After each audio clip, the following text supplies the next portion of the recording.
Algebra 1, Section 7.6, we're dealing with factoring. So we're going to kind of combine some of the factoring things that you've learned this section and put it into our last section, 7.6.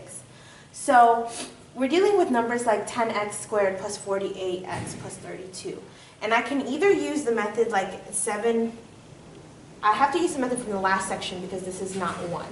But what I can do before I do anything is take out if they have anything in common to make the factoring a little easier. For example, these are all even numbers. So I can divide everything by 2.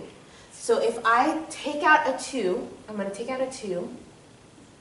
By taking out a 2, that means I divide each one by 2 because when I distribute it back in, I'm multiplying. So by putting a 2 on the outside of this equation, that means I have to divide. If you're not quite sure what I mean, just watch. So I'm going to take 10 divided by 2 is 5x squared. And then 48 divided by 2 is 24x. And then 32 divided by 2 is 16. Okay? To multiply, if I wanted to work from here to here, because I'm trying to factor it, I'm trying to do backwards, but if I were to multiply this out, I would get the same answer. So my goal is not to change the value of the equation, but just set it up in a way where it's where I'm factoring. I'm basically prime factorization an equation. What parts are there? What parts can I take out? So once I have this, now these are numbers that I can deal with, okay?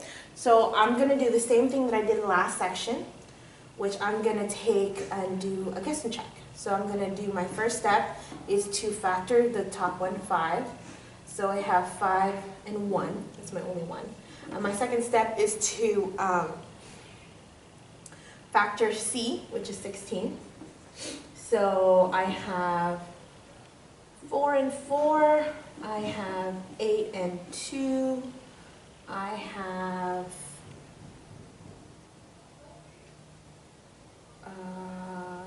that's it, yeah. Now I can use negatives, or I have 16 and 1. I can use negatives, but because none of these are negatives, I'm going to stay away from the negatives. I do have to start with this, so let me bring everything down. I'm going to bring 2. And this is what I'm factoring, so I'm going to put this into 2 circles. Please don't forget to carry that 2 down. So then from here, I'm going to do 5x and then just 1x, which is just x. So I'm going to use that. Now I have to decide which ones of these I'm going to use. So I need to get a 24. Let me start with my middle number. I don't think I need it too high. Let me start with my middle number. I'm going to put 8 here. That way the 5 and 8 don't end up being multiplied together because that'll give me a pretty big number. If it's here, it's going to end up being multiplied. So then I'm going to put a 2 here. Let's see how that works. So remember, I'm just focusing on this. This 2 gives me the original equation. So I'm going to do, so for now I'm just going to check this. 5x times the whole second, and then plus 8 times the whole second. Right? That should give me 5x squared plus 10x plus 18x. This gives me a 28. So far, it's not right. I don't need a 28. So let me try another one. Let's try, it's too big, the number's too big. So let's try this. Let's do 4 and 4, okay? Let's go from there. So it's 5x times the whole second, and then positive 4 times the whole second. Okay, let's go from there. We have 5x squared plus 20x, ooh, this is looking good, plus 4x, and then plus 16.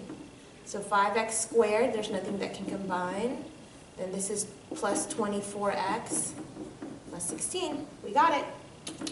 So that means this whole thing, including the 2, is our answer. Because this gives us this part right here, and we broke it, we factored it into these. And then if I were to, so what this means is these are the parts of this equation. If I were to multiply this back out, this times this, and then multiply each one by 2, I should get this one. So if you're not sure, you can always multiply it out to see. Okay? Let's try number 2, 9x squared plus 3x plus 2. There's nothing that all of them have in common, right? This doesn't have an x, but let's say that, okay, so this doesn't have anything. So I'm going to just go through my steps. So my first step is to factor in this. So 3 and 3. Okay? And then my second step is to factor my last one. So, and I need a positive. I can also do 9 and 1. That's a pretty big number. With 2, I can factor -1 and positive 2, or positive 2, -1. I want a positive number in the middle. Right? So let's try. Let me use, let me see. Let me use,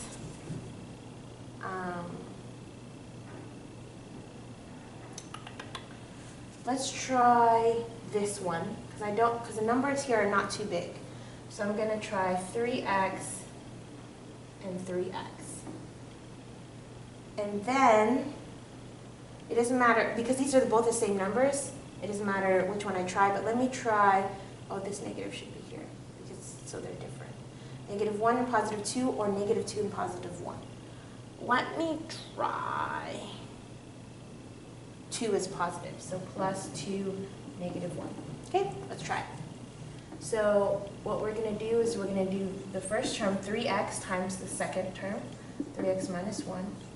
And then positive 2 times the whole second polynomial, which is, okay? So let's see. We have 9x squared minus 3x, right? Plus 6x minus 2. So 9x squared, -3 is giving me a positive 3x minus 2. Yay! First time. And with enough practice, you can get it first time too. All right? So, number 3 looks a little complicated. It looks kind of weird, but we're going to focus on the first step, just like these others. I'm going to write it here. See if you can take anything out. Okay? That's your first step. See if you can take anything out. So this one, we knew we could take 2. This one, we can't take anything because I can't take a 3, because these are both divisible by 3, but 2 isn't, and these both have x's, but 2 doesn't. So I couldn't take anything out. I just had to do what I did in last section. In this case, this has an x, and this has an x.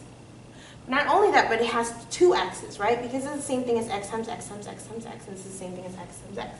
So I can take out 2 x's from each, and I end up with x to the second, and then since I took out an x, right? It's not 0, it's 1, because I'm dividing it. If I divided this by x, this would be x squared. If I divided this by x, this would be just 1. Now, to check, I'm just going to, if I multiply by out, x squared times x squared gives me x fourth. X squared times 1 gives me x squared times 1 gives me x squared. Now, this one I can use the section 7.3, the one where I find 2 numbers when multiplied together gets me c, but when added together gets me b. But here's the thing, there's no b here. So I'm going to rewrite this question to look like this. right, to represent b. Because what this means is there is no b because they canceled out when we multiply them out. So I need two numbers when multiplied together gets me -1, but when added together gets me a 0. So I'm going to take -1 and I'm going to factor it. Okay? So I have, there's only one factor, -1 and +1. If I were to add those together, they would give me 0. So this would be x squared, x minus 1, x plus 1. Right? I bring down the x squared. It goes down each time. And now I'm just factoring these middle ones to get me here. Now let me just multiply this out to see if it's right. So x times x plus 1, and then -1 times x plus 1. So this is x squared. This is plus 1x, this is minus 1x, this is minus 1. So these cancel out, leaving me with just x squared minus 1. Check, because that's what I'm looking for. So this is my answer. Right? So go ahead and write this down. And try page 501, numbers 8 and 15, 501, numbers 8 and 15, and I will see you in class.